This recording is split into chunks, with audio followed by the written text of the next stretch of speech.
Hi, Zizaran here, telling you some good choices of what to play for the upcoming Gauntlet. So this is probably going to be like a little bit less in-depth. I'm going to be talking a little bit about each class, what I think are some good choices. We'll talk about the guides that I have guides for and stuff. Let's start out with Templar. So Inquisitor DD I think is very, very solid for this. I think we will see other builds as well, but that is something I do have a guide for. For leveling, I think I would do something more similar than the Witch leveling where I used Armageddon Brand. I'm not sure if Lightning Slinger is going to have enough stuff, whereas Armageddon Brand gives you a lot of, like Armageddon Brand plus Cremation gives you a lot of movement in the campaign, so it makes it easier to do bosses. The Templar does get a decoy totem, so that's one of the big changes I would make. Obviously, you don't normally need that, but obviously the Gauntlet is so much harder. And a big strength for all like the spell builds that I'm recommending is that you can really, really take your time during the campaign. Literally, don't be afraid to take as much as 2 or 3 hours per act in the campaign. The Inquisitor DD is very, very solid. It probably struggles more early and mid-game than a lot of other builds. I will personally be doing Necromancer DD, which brings us to the next build, which is Necro DD. I think this is probably going to be what's going to win Witch. I know Steel Mage and quite a lot of other people are also playing this. I would be changing the ascendancy order here. Would I would start with Mistress of Sacrifice because I don't think I'm going to be needing Plaguebringer and Corpse Pact until Merciless anyway.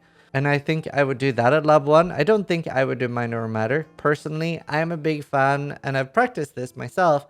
I want to do Flesh and Stone as early as I can, which means doing Library to get it. Having the blind is huge in the Gauntlet. It's very, very big in a Jade Flask as well. And then I'll be taking this, and Newcastle now is taking Bone Offering at 38. I would probably be running Skitterbots, Flesh and Stone, and Herald of Ash. You could just do Mom as well and Flesh and Stone, but I feel like it gives me chances of being like out of mana and dying to that. So not sure I'll be doing that. I might be going Mom later. Leveling and stuff, I would do pretty much the same though, I think, with like Armageddon Brand and things like that. This is a very, very strong and probably like one of the biggest recommendations builds I have. Obviously, especially during leveling, it does benefit from over leveling. Cremation and Armor Brand doesn't as much benefit from over leveling, but Armor Brand does. Luckily, on a Necromancer, we have Spiritual Aid, so I can use the Deafening Essence of Fear and get a really, really good weapon just by that. So weapon for the Necro is really, really good.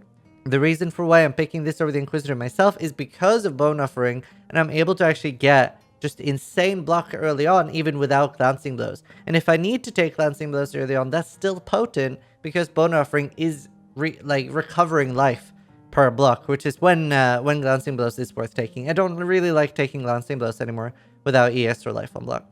Same thing for the Necro. Like, do remember, like, you want to be aware of, like, early res nodes. Decoy Totem is very big. I think you do have to mule it from a Ranger on a Witch because you do not get it. I would, something that's quite nice for this, I'm going to be doing a Ranger, a Killing Hail Rake, and doing the Breaking Some Eggs quest. Then I get an extra Quicksilver, I get Onslaught, and I'm able to buy a Decoy Totem. And next up, we have Marauder with Chieftain Blade Blast. I do think this is a good choice, but it is going to it's going to be difficult, especially in the start, because this build can feel really bad until it gets unleashed, which you don't get until Act 6 on this build. You benefit a large amount from over leveling because everything is a spell, so I would recommend being as much as 5, even 8 or 10 levels over level and really grinding out in the early zones until you get unleashed, because it is such a big power creep. If you played this build before, you know what I'm talking about, and this is definitely not an easy build early in the Gauntlet. You do have like a lot of things like Purifying Flame, Holy Flame Totem. They are pretty strong and really good. And they do thankfully benefit a lot from gem levels. Try to get like +1 fire wands early on. And I would advise grinding Ritual to get things like that if you're going to start. Once you get Unleash, it should be a pretty big powerhouse. But you want to focus very, very hard on defenses and be scared. It's a scary build to do. For Champion, I think I would pretty much recommend something very, very similar to the Earthquake Champion I leveled with here. It's like a 5-minute video, so sums up a little bit of like how I leveled, what I leveled with, and honestly, really, really good choice. A lot of the pro racers are dodging Champion because they obviously don't want to compete with Darky, which is fine. And a lot of other people, not necessarily just dodging as well, but other people have different preferences of what they enjoy playing. But Champion is insanely strong. You get so much defense. Even early on, there's just a lot of things you can do, and it feels really good.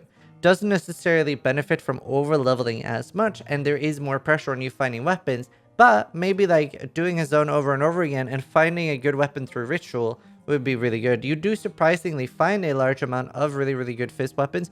I would definitely do two-handers as well, just to get extra damage, and I found a large amount of physical two-handers while leveling other characters and practicing. So I would say this is a very solid choice. And this video, this build, this bonkers Earthquake Champion build week recap 5 would give you a pretty good sum up of what to do. Trickster. Trickster is surprisingly good with Essence Drain. I know a lot of people struggle with scaling the damage of Essence Drain, but I just want to make sure for those of you that are okay with the damage of Essence Drain, it is going to be a very great character to get level 90. This isn't necessarily something I'd recommend for new players that do want to try to kill bosses in the Gauntlet, but as a get to level 90 character, it's very strong. Essence Drain is surprisingly easy early on now because we get efficacy at level 8, so I don't even necessarily need things like Toxic Rain early now. It's such a defensive character and should be really easy to hit level 90 on now. Obviously, like when you get a Jade Flask, it's very tanky. And its defenses is very good for things like the Gauntlet where you are having to deal with the multiple projectiles. Dodge and evasion comes in really in handy there.